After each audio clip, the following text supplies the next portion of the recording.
Well, what we're going to do now, we're going to have a conversation around friendship. And so I'm going to invite Pastor Nate and the Reverend Chris Matabula and Maze Days up to the stage with me. And so one of the things that you'll hear us say again and again and again is don't do ministry alone. Don't do ministry alone. And talking about friendships. And one of the things I personally love about ARC is that ARC is really a whole lot of friends that are choosing to see how we can encourage each other to see God's kingdom move forward. And it's a group of friends of people with different backgrounds, different styles of churches. We choose to be part of a bigger tent, so theology, even if some of our differences would be there, but it's not really about our differences. We come together because we all believe in something. We believe in the local church, and we believe that Jesus, through the local church, is the answer the world desperately, desperately needs. And we also passionately believe that we are absolutely better together. So hopefully the last few people are coming in, and as they make their way in, great. Well, we're going to jump straight in. And while they are coming in, can we fix this? I want us to be a hamburger. You know hamburger?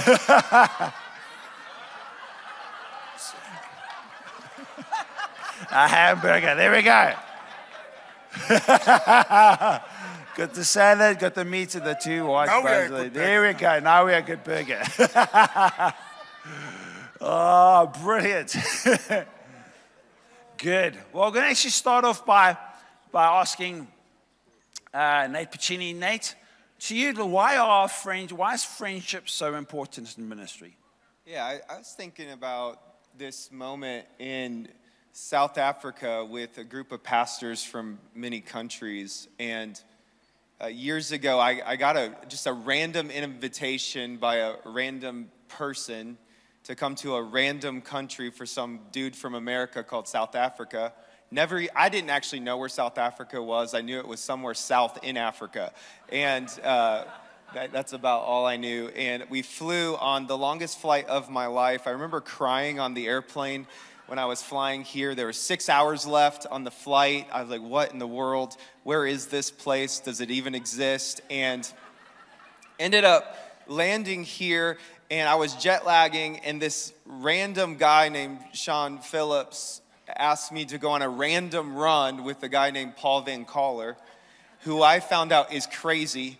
And no one ever laughs at that, by the way. It's like you all know he's crazy. So he took me for a run in a vineyard, and they showed me a video of a cobra eating a puff adder, which is apparently two snakes. And I'm like, what in the world? Where am I in this random place, in this random city with random people? And it was on that run that I made a divine connection with the man of God. And I learned that I was with a true hero of the faith in that moment. And I learned in that moment that that decision to get on a plane, that decision to choose to wake up in my jet lag to go on a run was actually a divine appointment that God had orchestrated for my life. And I think about, what if I didn't get on the plane?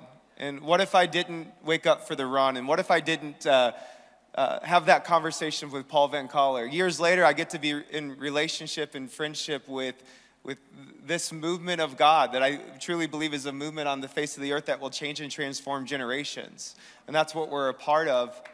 And it reminded me of a story that I had heard years ago, and it was about a guy by the name of Dr. Gordon Alice. And he was one of the doctors who helped invent insulin to help all of these kids who were in comas in hospitals all over the world. These kids were literally paralyzed in comas, and this man discovered that insulin would be the solution to wake these kids up, and it was literally a miracle drug. There were children all around the world that were waking up from comas in hospitals, and this man slaved away at discovering the solution that would become a solution to many families' sleepless nights and many moments of uncertainty of what the future would hold. Kids would literally have their life back. And to this day, millions of people can attribute their health and their wholeness to a man who discovered that. Yet that very man ended up dying in a diabetic coma, not realizing he had diabetes. So the very expert who discovered the solution to a problem died of the very thing that would have been his solution. He died in a laboratory surrounded by gallons and gallons of the thing that could save his life. And I think many times we can be lead pastors, we can be executives, and we're cool, and we know everything, and we have church figured out, check out my systems and processes, and listen to my powerful words and my impactful insight on Scripture, yet miss the very thing that transforms us. And I've learned over the years that it's not information that moves people, it's impartation and invitation that truly transforms us. For me, I grew up, I heard 1,000 messages on fasting, but never did it. Until someone personally invited me to do it.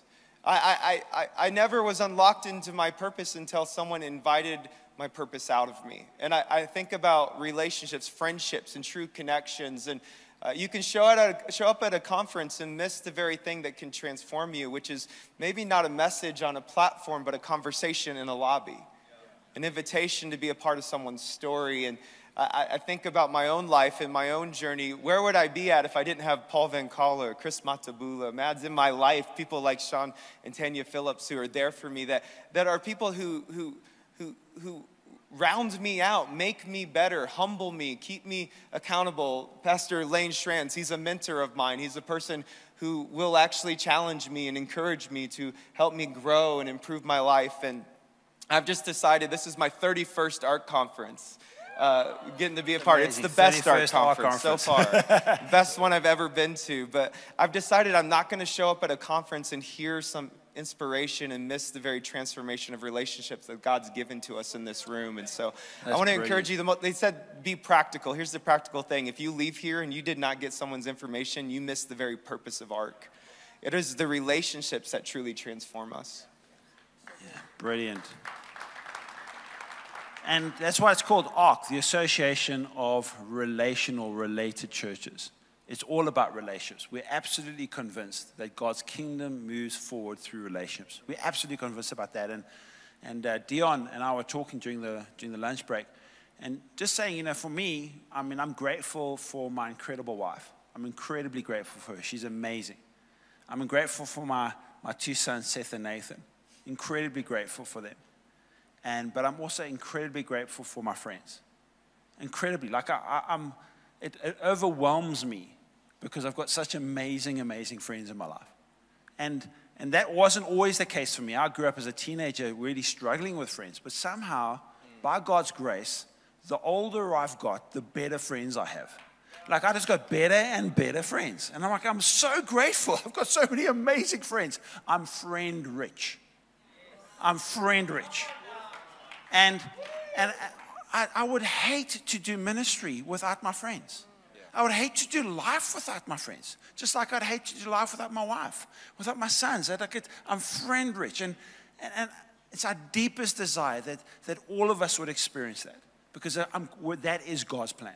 Amen. That is God's plan. We all struggle with friendships for different reasons. Guys and girls, we understand that they're different.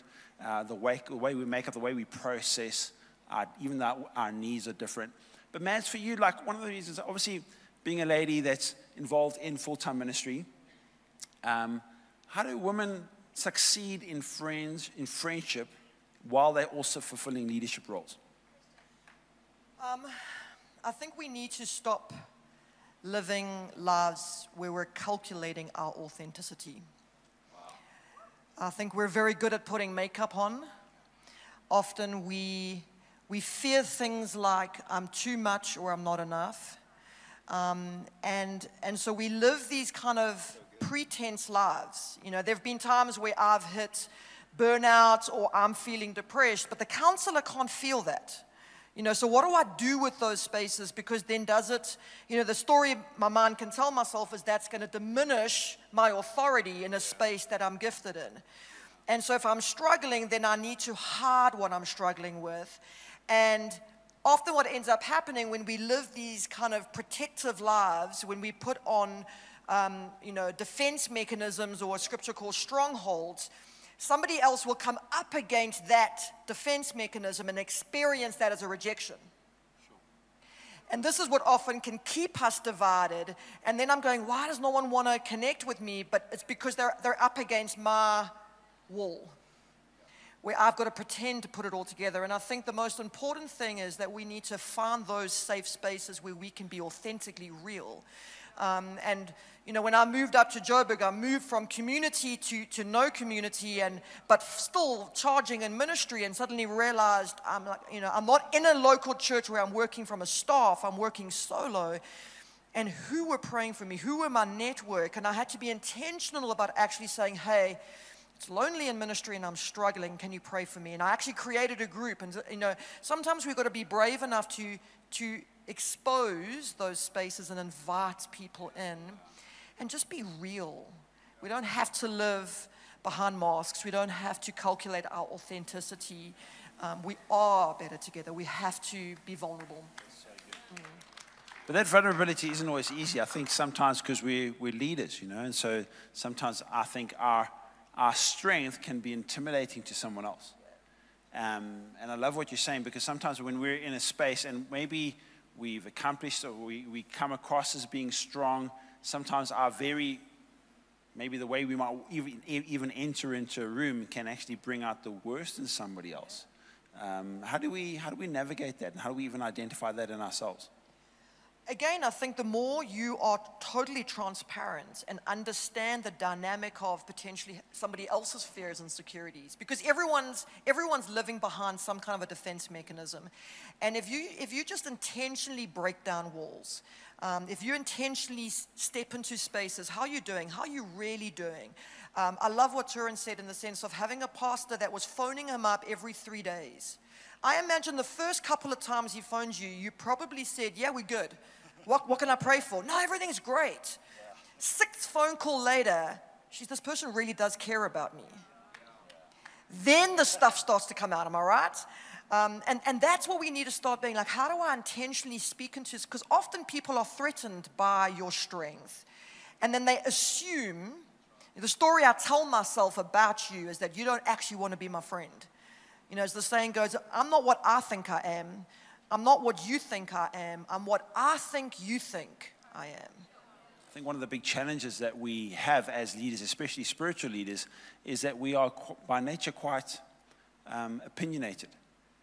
I mean, you actually spend your life trying to convince other people why you're so right. That we're so convinced that we know the way to heaven that we're trying to actually, we got to have opinions. Obviously, we get our opinions from the Word of God, and they shouldn't be our opinions, but we still actually have opinions. We spend our lives trying to share our ideas of what we think is the right way and the wrong way to live with others. So by nature, of being in ministry, we are opinionated people.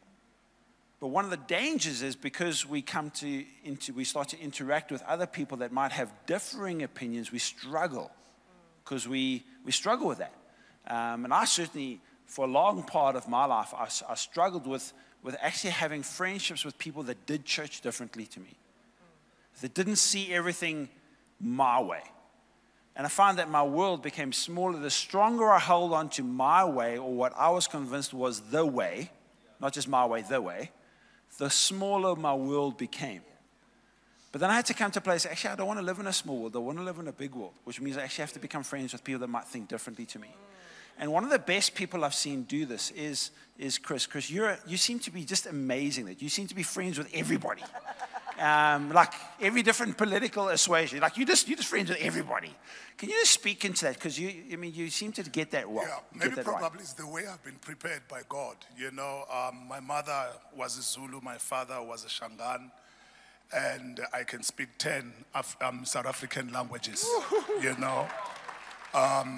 In my community, that's how I've been raised. And I got saved in Baptist. I went into a Pentecostal Bible school. I married a charismatic girl. So the whole thing was just colorful. I have experienced both the past of apartheid and the new apartheid now that we have in South Africa. So I've lived in those worlds together. But the key thing that I strongly believe we need to have as Christians is to learn to build bridges than to build walls. And we are very good at that, building walls. The moment I see somebody who is not like me, who does not think like me or do things like me, and then I build walls. And I said to people, never do that. This is what Jehu did in the Bible, building a great city, putting walls, and he forgot that the well was outside. And he needed to go outside to get water. And this is what I've learned all over. I relate with people that you think they are crazy. I'm not going to mention names. One brother came to me and said, how can you relate with this pastor? He's arrogant. He's so and so and that and that and that. I said, I don't know who raised him. I don't care. But all that I know, we are of the same kingdom. I need to build a bridge so that I can save him, and not just to save him, I would need that bridge as well to cross over if there's a problem. I'll give you a simple illustration that many may not like it. When I'll mention this, I know it's not a problem, it's not a secret. When Julius was celebrating, Julius Malema, those of you in South Africa, you know him, he is like a topic that we don't want to talk about. When he was celebrating 10 years, and then with his political party, I sent him a message. I said, congratulations for what you have built in the country, okay? And then thereafter, I sent him a message. I said, we need to talk. The issue of killing the Boer and killing the farmer is not necessary in our country. Can we have a talk? Now, these are the people who will give me an ear because I was able to appreciate them when they needed to be appreciated. And they are prepared to listen to me when they need to be corrected. This is how you do it in friendship. You are able to build bridges so that you can win other people over for the sake of a bigger vision, which is the kingdom. Don't enter into relationship with a small mind, thinking of yourself. Philippians chapter 2, it says, don't ever think highly of yourself than other people. The thing that will make us to build relationships, friendship, is when you step into a relationship and honor and respect people and allow people to be who they are and not try to change them. I think that is the key for me. And that will take us to another level and we'll build relationships with everybody. That's brilliant, hey? I love that. And that obviously takes a generous eye. We actually have to be generous because it's very easy for us to have a critical eye. And we speak about this. We know what the Word of God teaches us, that if we want to live in a bigger world, if we want our world to increase, we have to be generous. And that's just not just with our finances, it's even with the way that we see. It's even with what we say. To actually get to the space where we can find something and actually congratulate. Actually 10 years. Congratulations on the 10 years. There's lots of things we can be critical about, but just by actually finding something to be generous with praise within opens up the door and we get to live in a bigger world, and then we can. And I love that. Actually, love that. Paul, if I may jump in there. Identify good things about people. Don't just rush in getting a wrong thing, because it doesn't matter a person can be how bad it can be. But those people, they've got a lot of good in them. Yes. So choose to pick up the good things in them than to point out the negative things. And the moment you come up with that type of an attitude, you'd realize that people are not so bad the way we thought they are, because now you have come closer. But sometimes we build a wall before we even come in closer to them, and we miss everything because already we have written them off, and you miss an opportunity of building a friendship with those people. So be kind to people. That's so good. You even want to add into that, because that's really good. Well, I'm sitting next to Chris Matabula, which is like the most humbling thing in the world. Man of God. My word. Okay, so I say that though, but I was very successful at a young age, but was completely isolated. I was a senior leader of a business and was celebrated by all of my siblings who are pastors and ministers about my wealth and my possessions and my opportunity, yet I was completely miserable in isolation. And it was a person who did not care about my wealth and possessions that invited me out of isolation into purpose and ministry. And I think about this concept of, if the devil were to attack you, how would he do it? And that until I actually could map the dark side of my heart and actually put language to it, I lived in this deception that I was okay in my isolation. One of the epidemics that I see in the church around the world is lead pastors typically are the most isolated people groups on the planet. They have no relationships and they have no accountability. And so I want to ask you this. If the devil were to attack you, how would he do it? We see in 1 Peter 2:11, there's a war that has been waged against your soul. 1 Peter 5:8, the devil is like a roaring lion looking for someone to devour. Luke 4:13, the devil is waiting for an opportune time to tempt us. And so we see in James 5:16 instructions for the Christian life on actually how to have relationships, how to have friendship. Therefore, confess your sins one to another so that you may be healed. We see it's horizontal confession of sin that true accountability exists. Not just prayer to God, but prayer with other righteous people that we experience healing and wholeness. And I just wonder how many pastors are sitting out there not free and not whole and not experiencing their healing because they can't be accountable to anybody. And I want to invite you today, for me, I'm just desperate for wholeness in my life. And I just think to the degree that you're desperate, you'll have what you desire. And so where is your desperation? For me, it's freedom, it's wholeness, it's purity. That's where the promotion exists in my life. And the question is not, does God want to promote us? He already desires to dump blessings upon our life. That's not the issue. The question is, do we have a promotable life? Do we have the character and integrity to withstand the weight of God's dreams for our life? And that may seem like semantics, but it's a complete difference. So for me, I'm just going to get honest with righteous people in my life that can speak to me and say, Nate, how are you really doing? Let me help you. And one of those people in my life is Pastor Lane Schranz, a person who will be honest with me. He will actually speak into my life and challenge me. But you have to put yourself into proximity with other people. I've learned over the years that distance creates distortion. Proximity creates intimacy and opportunity. So what am I doing to get around righteous people who will file me down and make me better to ultimately fulfill the call of God on my life? And so the only conviction I have in practical purposes in this meeting is, what are you doing to get around righteous people to see your own self healed and made whole? Because if we can do that as a church, we can change and transform Southern Africa for Jesus Christ.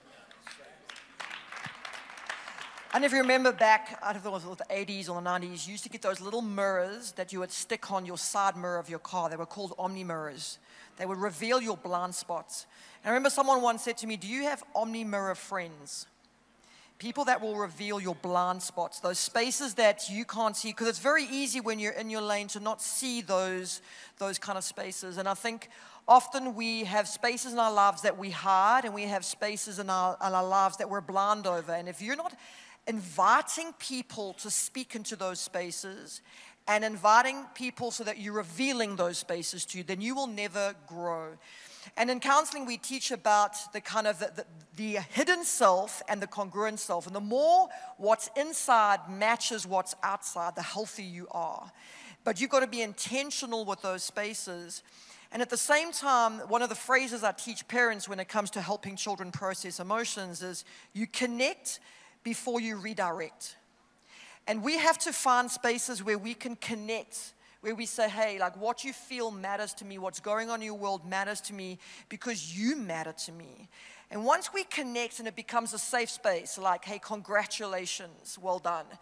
What happens from a brain perspective is the kind of the survival brain calms down, and my learning, training, teachable brain turns back online. I can be redirected in that space. I'm open to receiving even a challenging question.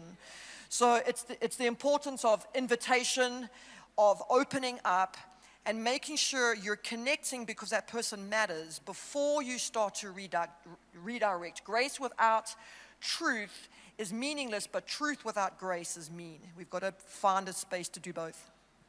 That's so helpful. Yeah. Can I also say, Paul, You know, ministry can be a challenge, especially if you don't have friends. You know, life is not about preaching, guys, every day. We need to be honest with you. As much as we are married, and sometimes you see us sharing, maybe matching yellow shirt, yellow dress. Sometimes it's not as rosy every time. We need to tell young people that even when you get married, don't think it's going to be Christmas every day. It's not going to be Christmas. Just like ministry. You know, there will be those days where things are very tough. You feel, Lord, I'd rather be with my dogs there. I don't want to be with these people. You know, I'd rather be somewhere in the farm. But the question is, where do you go? You need somebody who's not going to treat you as a bishop. And let me also say that to my friends. You know, I always tease my friends. I said, don't ask your wife to call you apostle or a bishop. Because even when you get into the bedroom, you don't want your wife to say, hi, bishop. Or, no.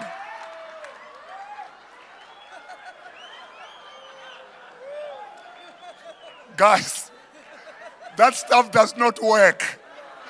You need somebody who's going to look at you and say, friend, this is not the way of doing things.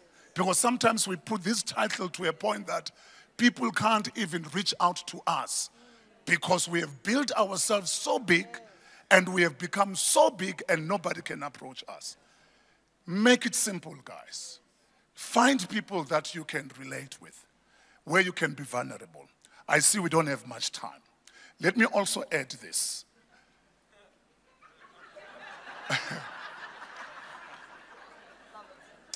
Guys, people, they love to be surrounded by generous people. If you want friends, be generous. Be generous. Be generous. All the time when we go out for a dinner, when the bill comes in, you are the first one who goes to the bathroom because you don't want to pay the bill. Friends will run away from you. Be generous. Be the first one to offer, can I pay the bill? And I can't have somebody all the time. I must pay. When you want to go to the bathroom. This is such an important, you want to be the type of person that gives. Be generous, be a giver. Come into relationships believing the best. I love the way the Corinthians, 1 Corinthians 13 in the Living Bible, not the New Living Translation, in the Living Bible, says, like, love hardly notices when others do it wrong. Love hardly notices when others do it wrong. I find that for me is a difficult thing because I notice when others don't love me the way I think I should be loved. I can remember being in Zambia a number of years ago, and I'd made an appointment to see another leader at this restaurant, and I got there, and we said, okay, we're going to meet each other at 11 o'clock. I arrived at 10 to 11, and at 11 o'clock he wasn't there. 5 past 11, he's still not there. 10 past 11, he's still not there. 11:30, he's still not there. By then, I've gone from being calm to being in the red. I mean, he didn't even let me know he's late. He's disrespecting me. This is my not know that my time is also important? I'm just saying, these are all the thoughts that are going through my head. The guy rocked up just after 12. When he came in, where were you? I've been waiting since 11. He calmly sat me down. He said, that's the difference between me and you. So what do you mean? He says, well, if somebody's late to have an appointment with me, I'm choosing to believe that they must have a very good reason. And that when they come in, they don't need to tell me why they're late. I'm going to believe that if they were late, they must have had a very good reason. But I come in here, you want to know why I inconvenienced you. And it was like a slap across the face. And it's just so true, because so often, like, I might text somebody or somebody maybe WhatsApp me and I don't get back to them, or maybe I WhatsApp somebody because of my insecurities. I'm like, they're not contacting me. Did I do something? And I almost ruminate over why and what. And I've phoned them 3 times, especially Sean. He doesn't always answer his phone. And I phone him and I WhatsApp him. And I start to believe the worst. But actually, I don't know why he doesn't phone me back. But I've got to, if I'm going to maintain friendships over the long haul, I've got to believe the best. I've got to believe there's a very good reason why he's not phoning me back. Maybe he might be just needing a friend. Maybe I'm going to pray for him. Maybe he's got his phone off because he's in the mountains somewhere. I don't know why. But I've got to choose to believe the best about people. Because if I believe the best about people, the Bible tells us time and time again, we reap what we sow. And I need people to believe the best about me. Therefore, I'm going to have to believe the best about people. And I find for me that's so helpful, just to try to always choose to believe the best. So powerful. 4 minutes. Hey, 4 minutes. One of the things I was thinking about when it comes to friendship, I mentioned that Lane Strands over here is a mentor of mine. It's a label I've given him because I want to put the right posture in my life that I can honor his lifestyle as someone who's ahead of me and someone that, but I also consider him a friend. I spend time with his family and his house and someone who's close to me. And one of the things my pastor years ago challenged me to do is get mentors in my life. I literally have a budget for mentors in my life. I have finances and time set aside to actually be able to invest in people. At first, that's a practical takeaway. But secondarily, I get a lot of people who want me to be their mentor. They'll come to me and say, mentor me. One of the paradoxes of mentorship is you have to be spending your time mentoring other people if you want to be mentored. You can't expect people to give you something that you're not doing in your own life. And so for me, I want to give you 3 questions, though, to be able to ask if you want to have a mentor in your life. And my mentors always make me jump through a lot of hoops, by the way, to actually get into their world. First time I talked to Lane, he said, cool, man, I could connect you to some other people who could spend time with you. And I thought that was appropriate because he doesn't know who I am and what I'm about. But I was consistent over many years to earn the right to actually be in his life. And so what I've learned is, who's living out your dreams? What are you doing who's living out your dreams? What are you doing to earn the right to get around those people? And how are you investing in that relationship? And because Lane is someone I want to model my life after, I want to model my ministry after, I want to model my parenting after, I'm going to inconvenience myself, not inconvenience him, to put myself in proximity to who he is. And I think many times we want our mentors to inconvenience their schedule, their time, their energy to come seek us out. And it just doesn't work that way. Final thoughts? For me, is that, guys, don't be too hard on yourself and don't be too hard on other people. You know, learn to be a person with a big heart. You know, forgive and give people the benefit of the doubt. Otherwise, you would live a lonely life if you have just adopted the attitude of a judge. All the time, bang. No, don't do that. Give people a benefit of the doubt. Build bridges once again. And this is how you build friendships and you'll have a good life. That's all that I can say. Wow. So good. Yes. Curiosity kills conflict.